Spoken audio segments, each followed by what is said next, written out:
Assalamualaikum warahmatullahi wabarakatuh. Alhamdulillahi rabbil alamin wal aqibatu lil muttaqin wala udwana illa 'alal zalimin. Wassalatu wassalamu ala sayyidil mursalin nabiyyina wa habibina wa qudwatina Muhammadin wa ala alihi wa sahbihi ajma'in wa ba'du. Fasubhanaka ya Allah la ilma lana illa ma 'allamtana innaka antal alimul hakim. Tsumma amma ba'd. Jemaah Masjid Jami' Baitur Rahman yang dirahmati Allah, pagi hari ini waktu terus berjalan, kita dapat masih dalam kesehatan iman Islam, sudah nginjak hari ke 24 atau 25 Ramadan. Jadi hari ini ada yang 25 Ramadan, ada yang 24 Ramadan. Memang tahun ini bulan Ramadan istimewa buat kita, khususnya yang i'tikaf Ramadan. Jadi nanti malam masih malam ganjil. Tadi malam juga malam ganjil. Besok malam malam ganjil lagi. Jadi setiap hari malam ganjil. Itu malah jadi rahmat buat kita semua itu. Ya, setiap hari adalah malam-malam ganjil. Makanya Nabi sendiri juga memang mengatakan jangan pilih-pilih. Ya, disuruh kita, ya kata Nabi itu, kana alaihi salatu wassalam ya'takifu fil masjid fil ashril awakhir min syahri Ramadan. Beliau biasa i'tikaf pada 10 hari terakhir di bulan Ramadan. Ada riwayat memang ya fil witri minal ashril awakhir, di malam-malam ganjil. Tapi itu bagi orang yang waktunya sudah sedikit, pilih yang ganjil. Ada lagi yang lebih sedikit lagi waktunya, cuma bisa sehari, pilihnya malam 27. Makanya di Mekah, di Madinah, Masjidil Haram itu kalau malam 27 ramainya bukan main. Orang sholat qiyamul lail itu sampai ke pelataran-pelataran, sampai ke hotel, bahkan di halamannya semua. Itu malam 27. Nah, itu padahal berarti orang yang nggak punya waktu itu cuma semalam doang istilahnya. Semalam di malam 27. Baik, berkaitan dengan waktu yang terus berjalan, kita hari ini di hari Sabtu. Ini sudah Sabtu terakhir. Nanti Sabtu depan ya ada yang sudah Ramadan, bahkan ada yang Ramadan, Syawal, bahkan ada yang Syawal nanti hari Jumat. Jadi ada yang Jumat, ada yang Sabtu. Ya, dan menarik ini, ada yang mengawali Rabu, berakhirnya Jumat. Ada yang mengawali Kamis, berakhirnya Jumat dan Sabtu. Yang mengawali Kamis, ada yang Jumat, ada yang Sabtu. Nanti lihat aja ya, nanti kita akan lihat itu semua. Baik. Sedikit saya singgung kenapa begitu. Yang Kamis pun ada yang Jumat nih, nggak semuanya Sabtu, karena di atas ufuk ketinggian hilal itu di atas ufuk 2,55 derajat. Udah tinggi itu. Cuma pemerintah kan menetapkan 3 derajat. Nah, itu jadi akhirnya ya udah dikit. Makanya nanti ada yang lihat kayak di Cakung tuh biasanya, Tanjung Priuk biasanya kalau udah 2,5 bisa ngelihat itu. Ya, di pemerintah tidak, karena pemerintah sebetulnya bukan ru'yatul hilal murni, tapi pakai apa yang disebut imkanur ru'yah, memungkinkan untuk bisa dilihat. Baik, hari yang ke-24 atau 25 Ramadan ini saya ingin menyampaikan satu hari ada riwayat dari Abu Nuaim diceritakan oleh Ibnu Rajab dalam kitab beliau Jami'ul Ulum wal Hikam, kisah tentang seorang tabi'in yang terkenal, yang sekaligus akhirnya menjadi ahli hadis dan ahli tafsir juga. Mungkin kita kenal semua namanya, Fudail bin Iyad. Fudail bin Iyad ini adalah sosok yang dulunya sebelum menjadi seorang ulama besar, beliau adalah perampok, pembegal. Ya, jago naik kuda, jago pedang. Itu kalau ada orang berjalan bawa perbekalan dari di Irak itu biasanya di Baghdad ke Basrah Basrah, ada yang ke Kufah. Itu yang begal itu dia pimpinannya, pimpinan begal, bukan anggota, malah pimpinannya. Badannya gede, besar, jago pedang. Nah, kalau berkelahi selalu menang. Tapi akhirnya di penghujung usianya, ya, dia terus taubat dan akhirnya kemudian menjadi seorang ulama. Enggak usia tua juga, ya, sekitar usia 38 tahun riwayat itu mengatakan beliau kemudian kembali ke jalan yang benar ini. Suatu hari beliau Fudail bin Iyad ketemu dengan seseorang. Beliau lantas bertanya kepada orang itu, "Kam umruk?" Berapa umurmu? "Sittin," kata orang itu. "Umur saya 60 tahun." Ya. Lalu kemudian kata Fudail bin Iyad ini, "Berarti antum sudah 60 tahun berjalan menuju Allah. Perjalananmu hampir tiba." Kenapa? Karena Nabi mengatakan umru ummati baina sittina wa sab'in. Usia umur umatku itu, kata Nabi, antara 60-70. Jadi kalau orang udah usia 60, itu kata Syekh Fudail bin Iyad ini, berarti Anda sudah dekat ketemu sama Allah. Anda sudah berjalan menuju Allah 60 tahun. Lantas orang itu menyebut inna lillahi wa inna ilaihi raji'un, kata dia. Ketika orang menyebutkan itu, Anda tahu maknanya? Kalimat inna lillahi wa inna ilaihi raji'un. Dia bilang, "Ya, saya tahu. Saya adalah hamba Allah, datang darinya dan akan kembali kepadanya."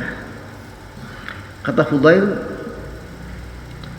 beliau nasihati, kalimat itu benar, tapi sebetulnya lebih dari itu makna ucapan inna lillahi wa inna ilaihi raji'un adalah, ya akhi, man arafa annahu lillahi abdun wa annahu ilaihi raji'un falya'lam annahu mauqufun baina yadayhi.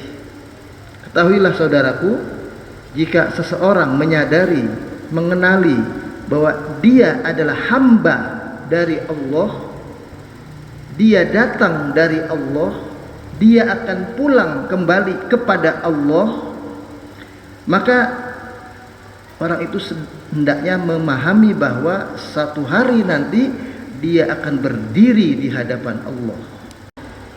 Falya'lam annahu mas'ul, dan hendaklah dia sadari bahwa nanti berarti dia akan dimintai pertanggungjawaban, akan ditanya.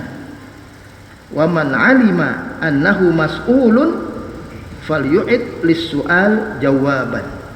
Dan kalau kita tahu kita akan ditanya nanti oleh Allah di hadapannya langsung, maka kita adalah harus menjadi orang yang menyiapkan jawabannya, kata beliau begitu.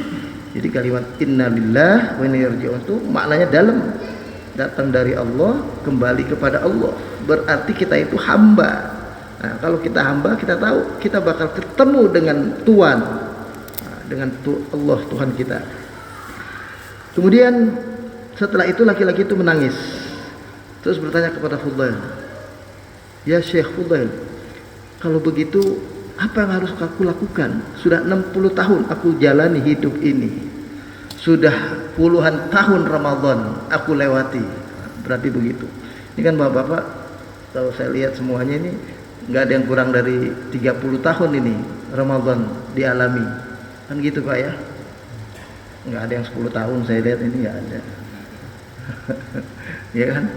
Kalau kita umur 50 tahun, 40 tahun kita sudah lewati Ramadan, ke masjid lah kita puasa misalnya. Lalu kemudian Fudail mengatakan, mudah, kata beliau.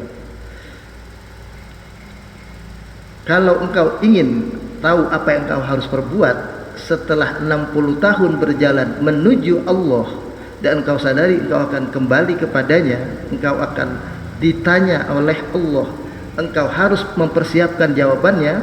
Maka kata Fudail, tuhsin fi ma baqiya yaghfirullahu laka ma qad madha wa ma baqiya. Perbaikilah apa yang dalam sisa umurmu ini dalam konteks hubunganmu dengan Allah Tuhanmu, maka Allah akan mengampuni apa yang telah berlalu di masa lalumu itu, dan apa yang akan datang dalam sisa umurmu Allah akan ampuni semuanya. Fa innaka in asa'ta fima baqiya akhadna fi bima madha wa ma baqiya.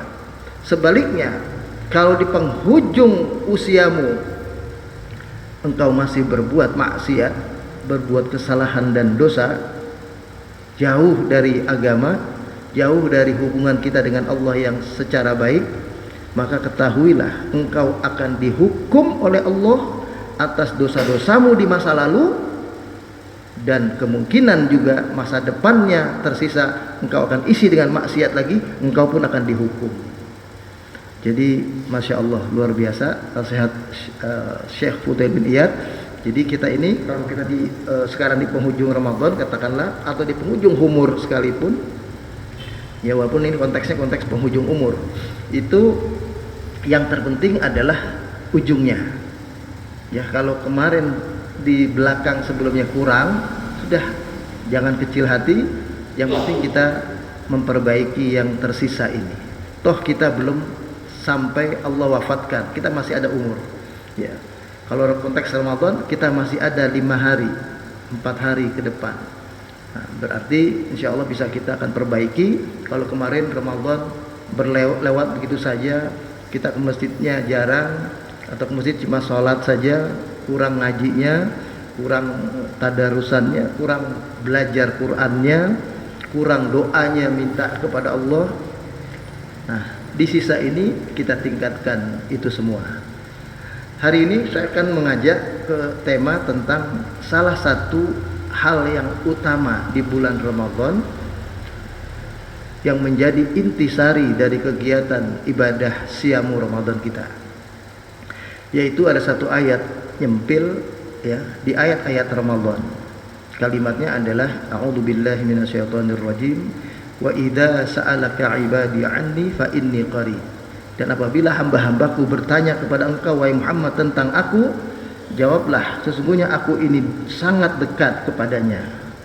Ujibu da'watad da'i idza da'an.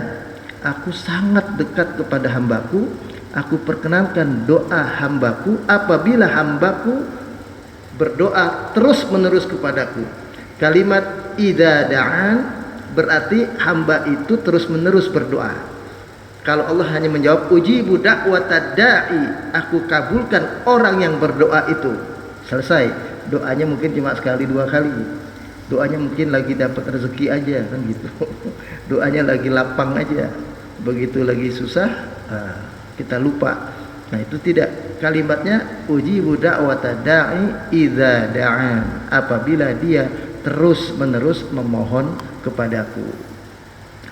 Saya ingin mengajak kita ya, salah satu yang Allah jadikan keistimewaan dalam konteks doa ini, ada satu kisah menarik diabadikan di dalam Al-Quran di awal surah Maryam. Ya. Surah Maryam itu diawali dengan al-huruf al-muqatta'ah, kaf ha ya ain shad, fa huwa litanbih ala i'jazil Quran. Ya. Ya'ti dzikrul rahmah al-ilahiyah li hadzal 'abdi al-munib hatta da'a rabbahu bi sautin khafiyyin wa najahu sirran ba'idan an uyunin nas wa asma'ihim bi anna Allah ya'lamul qalba at-taqi wa yasma'us saut al-khafi wa ikhfa'ud du'a adkhal fil ikhlas wa ab'ad minar riya. Nah, jadi diterangkan di sini kisah seorang hamba Allah, Nabi Zakaria. Nabi Zakaria itu adalah sosok, ya sebelumnya tadi itu kalimat huruf muqatta'ah itu maksudnya diawali dengan huruf ayat yang diawali dengan huruf-huruf terpotong seperti alif lam mim, alif lam ra, ya, aha mim qaf dan lain-lain. Di awal surat Maryam bunyinya kaf ha ya ain shad. Itu bunyinya. Bika abdahu Zakaria.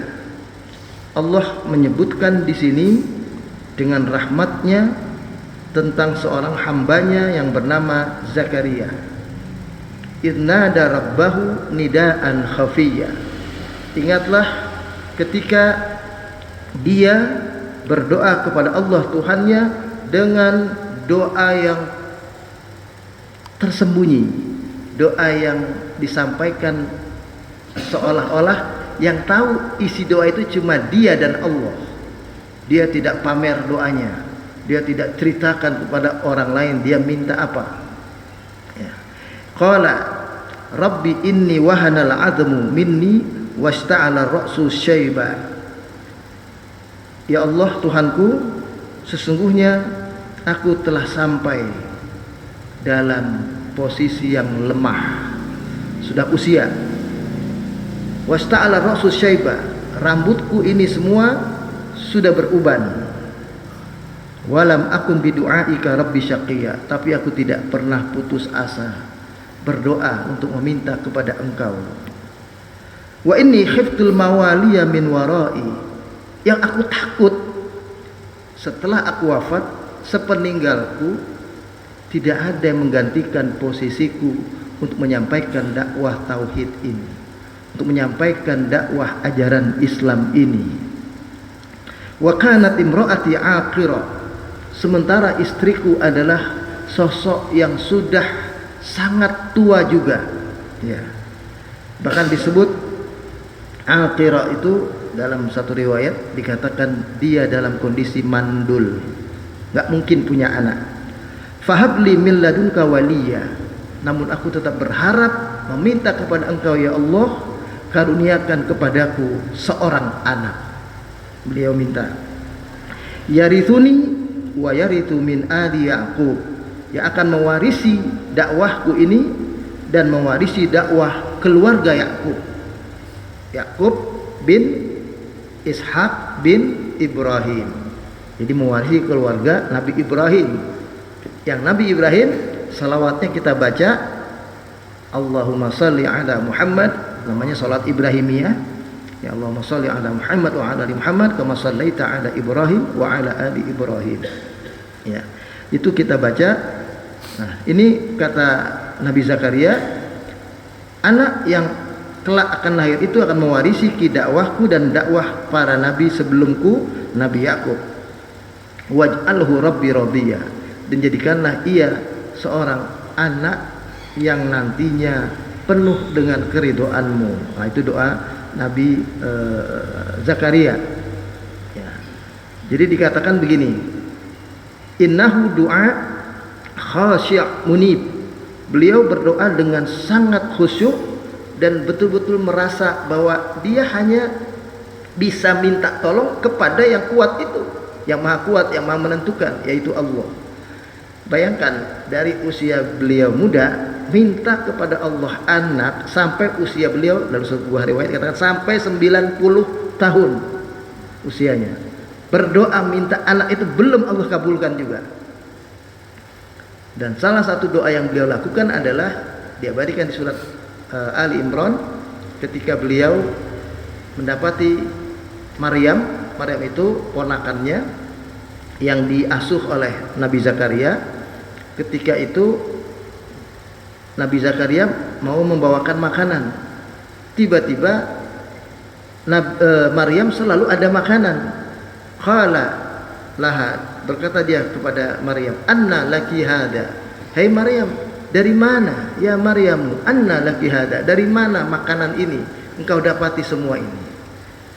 Dia jawab, qalat huwa min indillah, ini semua dari Allah langsung. Karena karena Maryam menjawab itu dari Allah, karena yang ada di Maryam itu makanannya buah-buahan yang bukan musimnya. Kok ada di situ? Oh, kalau yang lain di tempat di musim lain. Jadi ini buahnya ada tetap. Semuanya ada makanan itu. Betul-betul itu dari Allah. Maka disebut di dalam surat Ali Imran itu, hunalika da'a Zakaria rabbahu Rabbi habli dzurriyyatan thayyibah. innaka antas sami'ud du'a. Di saat itu juga, di tempat itu juga, karena itu berarti tempat yang berkah, tempat yang istimewa, Nabi Zakaria langsung angkat tangan, berdoa lagi kepada Allah. Bukan baru berdoa lagi, karena berdoanya terus menerus. Di tempat yang ada keberkahannya, beliau doa lagi, minta, ya Allah karuniakan kepadaku keturunan yang baik, dzurriyyatan thayyibah. Beliau minta begitu. Nah, doa beliau ini itu ibaratnya boleh dibilang berdoa dalam kondisi kemustahilan. Nah, boleh dibilang begitu. Nabi Zakaria berdoa kepada Allah dengan suara yang lembut, suara yang khafi, tersembunyi. Beliau bermunajat, berdialog dengan Allah secara lirih, pelan, tidak terdengar, jauh dari pendengaran dan penglihatan orang lain. Ini karena Allah Maha mengetahui hati hambanya yang dalam sekalipun. Allah itu istilahnya, kalau bahasa kita, Allah itu nggak budak. Kita nggak perlu teriak-teriak, ngomong lirih saja, bahasa bahkan batin saja. Aku pengen itu, cuma ngomong begitu di hati, Allah tahu. Mohon, aku sudah berumur sekian, sudah lemah tulang-tulangku, sudah beruban rambutku semua, istriku pun katanya mandul, tapi aku tetap berharap memohon kepada Engkau, karuniakan kepadaku anak, karena aku khawatir kalau aku meninggal dunia, siapa yang akan meneruskan dakwahku ini ya Allah. Nah itu, karena Nabi Zakaria ngomong kayak begitu, ya, siapa yang akan meneruskan ini? Nah, saat itulah Allah langsung menjawab, ya, bahwa akhirnya Allah menerima permohonan beliau, ya, yang dikatakan di dalam ayat ini, ya, disebutkan Allah katakan qalat, ya, datang malaikat kemudian akan memberikan beri berita kabar tentang adanya seorang anak kepada beliau. Beliau katakan qala, ya Zakaria, ini kata malaikat yang datang, inna nubasyiruka bi ghulamin ismuhu Yahya. Wahai Zakaria, kami akan beritahu engkau berita gembira bahwa Allah menjawab doamu, engkau akan segera punya anak namanya Yahya. Namanya langsung dari Allah. Kita aja kalau nama dikasih nama oleh ustadz aja sama siapa senangnya bukan main kan gitu. Nama minta sama ustadz dikasih. Ini nama anaknya Nabi Zakaria yang kasih Allah langsung. Senangnya bukan main. Lam yaj'al lahu min qablu samiyya. Belum ada nama seperti itu sebelumnya, kata Allah. Lalu Nabi Zakaria penasaran, qala Rabbi anna yakunu li ghulam wa kanat imraati aqira wa qad balagtu minal kibari itiyya. Ya Allah, bagaimana mungkin aku akan punya anak? Aku sudah tua renta begini, istriku mandul. Mana mungkin ini terjadi? Ya, mana mungkin ini berarti akan ada anak? Qala, jawab oleh malaikat, kadzalika qala rabbuka huwa alayya hayyin. Berkata malaikat bahwa Allah Tuhanmu telah mengatakan hal itu baginya adalah sangat mudah. Huwa alayya hayyin. Kalau kalimat langsungnya Allah bilang, wahai Zakaria, bagiku itu soal gampang. Mau tua, mau mandul, ya, tapi akhirnya punya anak itu gampang. Apalagi nanti, nah ini tolong dipahami. Ini surat Maryam ini. Di awalnya Nabi Zakaria. Di sini kita sudah belajar tentang hal yang dianggap mustahil kalau minta anak di usia sudah tua. Kan gitu. Nanti ternyata di surat Maryam ini ada yang lebih mustahil lagi. Ada lahir seorang anak tanpa bapak. Itulah Maryam. Makanya ini namanya surat Maryam. Surat Maryam ini intinya tentang Nabi Isa. Suatu hal yang sangat mustahil seorang ibu melahirkan anak tanpa seorang suami, tanpa seorang bapak. Nah, sebelum kita kaget dengan itu, Allah awali dengan ini dulu. Karena ini pasangan suami istri, tapi kaget juga dikit. Kaget juga dikit. Kenapa kagetnya? Udah tua kok punya anak. Kalau dokter kan bilang kesehatan 40 maksimal orang punya anak. Ya, 35, 36, 40 lah maksimal. Ini 90 bisa punya anak. Dan udah divonis istrinya mandul. Itu kok bisa punya anak? Nah, ini yang ingin saya angkat dalam konteks ini. Kalimat huwa alayya hayyin ini, dia adalah hal yang mudah, kata Allah. Wa qad khalaqtuka min qablu wa lam taku syai'a. Bukankah sebelum ini aku telah menciptakanmu dan engkau sebelumnya belum apa-apa, belum jadi apa-apa. Aku ciptakan kamu sekarang, kata Allah. Sebelumnya kamu dari mana? Nah, kalau mau ditelusuri, dulunya tetes mani kita bertemu dengan sel telur pasangan orang tua kita itu, suami istri itu. Lalu kemudian jadilah kita. Nah, itu asalnya pun kita tidak ada. Makanya ini adalah bagi Allah adalah sangat mudah. Ma tarahu sa'ban huwa 'ala Allahi yasir. Wa ma tarahu kabiran huwa 'inda Allahi saghirun. Wa ma tarahu mustahilan huwa 'ala Allahi hayyinun. Faqad 'alaika an taqra'a babahu wa huwa sayuslihu bi hikmatihi hayataka, sayudfi'u bi lutfihi huznaka, wa yujbiru bi rahmatihi kasaraka, wa yuqawwi bi izzatihi dha'faka. Makna dari ini menurut tafsir, huwa alayya hayyin, jadi yang ngomong itu Allah langsung. Itu mudah bagiku, kata Allah. Jangankan punya anak tua, punya anak nanti tanpa bapak bisa. Bahkan tadinya kamu nggak tahu dari mana, bisa. Bahkan dulu nenek moyang kita malah lahir tanpa bapak, tanpa ibu. Nabi Adam kan nggak ada bapaknya. Ada yang tahu bapaknya Nabi Adam? Ya. Ada yang tahu nama ibunya Nabi Adam? Nggak ada, kita yang tahu. Terjemahannya, kalimat tafsir tadi, apa yang kau pandang susah bagi Allah itu adalah hal yang mudah. Apa yang kita pandang besar bagi Allah itu bisa kecil. Apa yang kita pandang mustahil bagi Allah itu sangat mudah membuatnya, melakukannya. Tugas kalian, tugas kita hamba-hamba Allah hanya tinggal mengetuk pintu kasih sayangnya.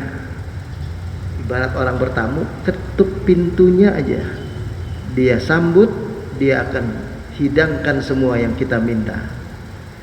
Niscaya dengan hikmahnya dia akan perbaiki segenap hidupmu. Dan dengan kelembutan kasih sayangnya dia akan padamkan kegelisahanmu, kesusahanmu, kesedihanmu. Dan rahmatnya akan mensolidkan cerai beraimu. Sebagai umat Islam yang selalu pecah, yang selalu bertikai, Allah akan kuatkan dengan rahmatnya. Kalau umat ini terus minta kepada Allah, semoga Allah satukan hati-hati orang-orang yang soleh ini, orang-orang beriman ini. Dan dengan keperkasaan Allah, Allah akan membuat kita yang tadinya lemah menjadi kuat. Nah, inilah para jemaah sekalian, satu pengantar untuk kita semua fahami bahwa dalam berdoa meminta kepada Allah yang justru ini menjadi rahasia di bulan Ramadan. Ayat 183 itu bicara puasa. Ya ayyuhalladzina amanu kutiba alaikumusiyam. Ada kata-kata siyam. Ayat yang 184 ayam ma'dudat, kemudian faman kana minkum maridun aw ala safarin fa'iddatun min ayamin ukhar. Terus ada ujungnya kalimat wa antasumu khairul lakum. Kalau engkau berpuasa lebih baik bagimu. Walaupun kamu sakit boleh berbuka, walaupun kamu pergi safar boleh berbuka, tapi bisa melanjutkan puasamu sampai maghrib itu lebih baik. Kemudian ayat 185, syahrul ramadhan alladzi unzila fihil Qur'an. Ada lagi tentang bulan Ramadan disebutkan juga. Ada lagi kalimat diulang, faman kan wa man kana minkum maridun aw ala safarin fa iddatun min ayamin ukhra. Kemudian 185-nya ini yang berbunyi wa idza sa'alaka ibadi anni fa inni qarib. Dan apabila hamba-hambaku bertanya kepada engkau wahai Muhammad tentang aku sangat dekat kepada hambaku. Bahkan jawabannya bukan disuruh Nabi faqul inni qarib. Jawablah wahai Muhammad, aku dekat kepada hambaku. Yang jawab Allah langsung, enggak disuruh Nabi yang jawab. Faqul inni qarib, tidak, langsung fa inni qarib. Di ayat yang lain tuh banyak pertanyaan-pertanyaan, jawabannya faqul yas'alunaka 'anil khamri wal maisir, yas'alunaka 'anil mahid. Mereka bertanya kepada kau tentang haid, tentang khamar, tentang judi. Qul, Nabi disuruh jawab. Tapi di ayat ini tidak. Berarti berhubungan dengan Allah itu langsung sebetulnya. Minta kepada Allah. Kita sujud di bawah, didengar oleh yang maha agung, yang maha tinggi di sana. Ya. Nah itu kemudian baru ya kalau kita baca 187 bicara lagi tentang puasa. Uhilla lakum lailatas syiyami rafatu ila nisaikum. Nah itu begitu. Nah jadi para jemaah sekalian, sekali lagi ini adalah gambaran tentang satu hal yang dianggap mustahil, tapi bagi Allah tidak ada yang mustahil. Berdoalah terus, mintalah terus, jangan bosan, dan mintalah sungguh-sungguh dengan suara lirih, gak usah teriak-teriak. Berdoa itu sembunyi, bangun tengah malam, seolah-olah malam itu Tuhan hanya untuk kita. Nah, boleh begitu. Seolah-olah Allah hadir itu hanya untuk kita. Allah dengar suara kita, Allah dengar lirihan kita, rintihan kita, permohonan kita. Yang mau minta rezeki, yang mau minta sukses karir, yang mau minta usahanya lancar, yang mau minta persoalan hidupnya teratasi, yang mau minta sehat terus, yang mau minta kesembuhan, yang mau minta pertolongan Allah seperti saudara-saudara kita yang sedang berjuang berjihad di sana, di Iran, di Palestina, di Yaman, di Lebanon, semua yang sedang berjuang minta tolong kepada Allah, Allah akan dengar. Kita tinggal memantaskan diri. Pantaskah kita seperti sosok Nabi Zakaria untuk diberikan jawaban? Karena pintar Nabi Zakaria, dia beralasan, kalau engkau tidak kabulkan, siapa di belakangku yang akan menggantikan dakwahku ini? Mintalah begitu kepada Allah. Ya Allah, kalau engkau tidak kasih aku pertolongan, hari ini aku ditagih utang, datang debt collector misalnya begitu, semuanya udah nggak bisa lagi apa-apa, putus asa, seolah-olah kita jawab sama Allah, ya Allah kalau kayak begitu mungkin aku bisa tergoda setan untuk bunuh diri. Boleh bilang begitu. Mungkin aku bisa tergoda setan akan bercerai dengan istriku, karena istriku sudah minta cerai lantaran persoalan hidupku ini. Boleh sampaikan alasan itu. Itu yang membuat kita merasa Allah itu dekat dengan kita.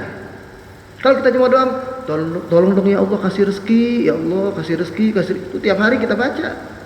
Rabbighfirli warhamni wajburni wahdini warzuqni, kita baca. Tapi kalau kita membacanya dengan rintihan, menangis di hadapan Allah, seolah-olah kita seperti seorang anak ngadep orang tuanya, yang orang tuanya punya semua, cuma orang tuanya ngasih ke anaknya pas-pasan dulu untuk diuji anaknya. Ada banyak orang tuanya sanggup mau kasih mobil, mau kasih rumah, mau kasih kerjaan, mau kasih apa, orang tuanya sanggup.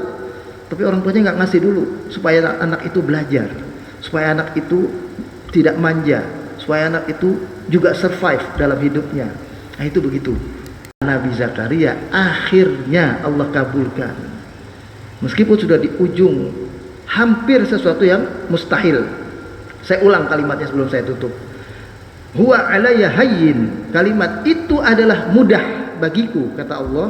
Maknanya adalah ma tarahu sa'ban huwa 'alallahi yasir. Apa yang kita pandang susah bagi Allah itu mudah. Wa ma tarahu kabiran huwa 'indallahi saghirun. Apa yang kita pandang ini persoalan besar, ini persoalan berat, bagi Allah itu ringan, bagi Allah itu mudah. Wa ma tarahu mustahilan huwa 'alallahi hayyin. Apa yang kita pandang mustahil dan tapi itu bagi Allah adalah hal yang memungkinkan, hal yang bisa dengan mudah ia lakukan terjadi. Kan kita yakin, jangan cuma dibaca doang kita ngaji, yakini kalimat wa idza aradallahu syai'an an yaqula lahu kun, kan gitu, fayakun. Kalau Allah menghendaki sesuatu, dia cuma tinggal bilang kun. Yang Allah bilang bukan kun fayakun ya, jangan salah. Orang bilang kun fayakun, tidak. Yang Allah bilang cuma kun. Fayakun itu penjelasan. Fayakun, maka apa yang Allah bilang kun itu tercipta, terjadi. Itu kalimat fayakun itu penjelasan. Ya bukan kita dulu saya masih kecil diajarin kalau mau dikejar anjing takut, biar anjingnya tiba-tiba duduk, tiba-tiba nggak ngejar lagi, kun fayakun, udah bilangnya begitu. Kun fayakun, dia bukan begitu, enggak, bukan begitu. Itu maksud maknanya buat kita hayati. Allah gampang untuk membuat kita mendapati apa yang kita minta dari Allah Subhanahu wa taala. Bagi dia tinggal bilang kun. Bahkan dalam tafsir At-Tabari mengatakan kalimat kun pun bagi Allah mungkin tidak terucap. Baru ingin dia katakan kun sudah terjadi. Itu bisa begitu. Karena dia Allah. Lain sama kita. Pengen rumah cuma niat doang, ya nggak bakal jadi, harus kerja dulu, usaha dulu, kan gitu. Kita bukan Tuhan, tapi kalau Tuhan bisa apa aja semua. Jadi deketin Tuhan di bulan Ramadan yang masih sisa ini, bangun tengah malam. Rasulullah itu biasa di 10 hari terakhir i'tikaf, artinya banyakin waktu di masjid. Ya nggak mesti harus nginep semuanya, kalau nggak bisa boleh datang jam 10 sampai subuh, datang jam 10 sampai jam 2, jam 3. Dapat sejam doang, gak apa-apa. Berdoalah, minta kepada Allah semua. Doakan, dan jangan lupa kalau kita doa, doakan juga umat Islam yang lain. Itu bikin Allah akan senang dengan kita. Ini doa ini orang gak hanya minta buat dia, dia minta juga buat yang lain. Dia doain segenap umat Islam. Allahumma aizal Islam wal muslimin. Berarti dia peduli dengan umat Islam. Kayak kita berdoa, peduli dengan saudara kita di Palestina, di Iran, di mana semua. Ya. Saya katakan termasuk di Iran apa semua, kayak kemarin saya terangkan, karena Nabi katakan man shalla salatana wastaqbala qiblatana wa akala dhabihatana fadzalikal muslim. Siapa yang sholat seperti sholat kita 5 waktu, duhur, asar, maghrib, isya, subuh, dan subuhnya 2 rakaat bukan 3, maghribnya 3, tidak 4 misalnya, sama dengan kita, kiblatnya sama ke Mekah, dan pergi haji mereka diizinkan, karena kalau dia kafir nggak diizinkan masuk Mekah, karena Mekah Madinah hanya untuk orang beriman, orang kafir nggak boleh masuk. Dan makan sembelihan seperti kita, maka dialah umat Islam itu. Ya, berarti alladzi lahu dzimmatullah wa dzimmatu rasulih, yang berarti orang itu dalam perlindungan Allah dan perlindungan Rasulnya. Nah, itu kita disuruh begitu, meyakini itu. Fala tuhqirullaha fi dhimmati, jangan durhaka kepada Allah dengan mencederai, dengan menyakiti saudara-saudara seiman. Sekali lagi saya sampaikan, ini penting. Walaupun kita tahu Syiah itu sesat, tidak berarti kita tidak boleh mendukung mereka, mendoakan mereka. Karena walau bagaimanapun mereka adalah umat Islam, mereka juga sholat. Fahamnya memang sesat dan kita tidak boleh mengikuti faham mereka. Saya kira inilah para jemaah sekalian, mudah-mudahan tambah menguatkan doa kita di penghujung Ramadan. Minta aja kepada Allah. Allah Maha Kaya. Ya, Allah Maha Kaya. Asma wa sifat bukan cuma dibaca-baca doang, ya Jabbar, ya Ghani, ya enggak, bukan itu. Dihayati, disebut ya Ghani, Allah Maha Kaya. Kalau kita kenal kayaknya Soros, kayaknya Bill Gates, ya, kayaknya siapapun yang kita kenal kaya, Allah lebih kaya dari itu semua. Bahkan buktinya, semua kita ini dapat kekayaan lebih dari seisi dunia, cuma modal mengerjakan sholat sunnah sebelum sholat subuh. Kan kata Nabi, ya, sunnatan rok'atain itu, qabla subuh itu, rok'atil fajr khairu minad dunya wa ma'alaiha.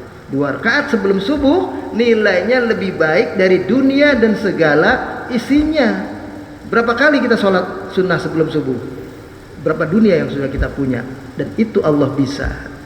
Wasari'u ila magfiratum min rabbikum wa jannatin 'arduha samawati wal ard uiddat lil muttaqin. Segeralah di penghujung Ramadan ini khususnya minta ampun kepada Allah dan minta surga yang tertinggi, surga Firdaus, ya, yang luasnya seluas langit dan bumi.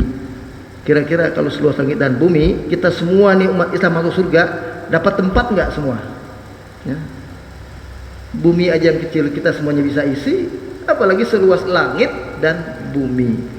Saya kira itu barangkali, mudah-mudahan Allah memberikan taufik kepada kita semua. Ya, sekali lagi ya saya tutup, apa yang kita pandang susah bagi Allah adalah mudah, apa yang kita pandang besar bagi Allah adalah kecil, apa yang kita pandang mustahil bagi Allah adalah sangat mudah untuk membuatnya. Tugas kita hanya mengetuk pintunya, niscaya dengan hikmahnya Dia akan perbaiki segenap hidup kita, dan dengan kelembutannya Dia padamkan kesusahan, kegelisahan kita, dan dengan rahmatnya Dia akan solidkan cerai-berai kita, dan dengan keperkasaannya Dia kuatkan kelemahan kita semua. Demikian, sebelum saya akhiri, seperti biasa kalau ada yang mau tanya, saya persilahkan. 1, 2.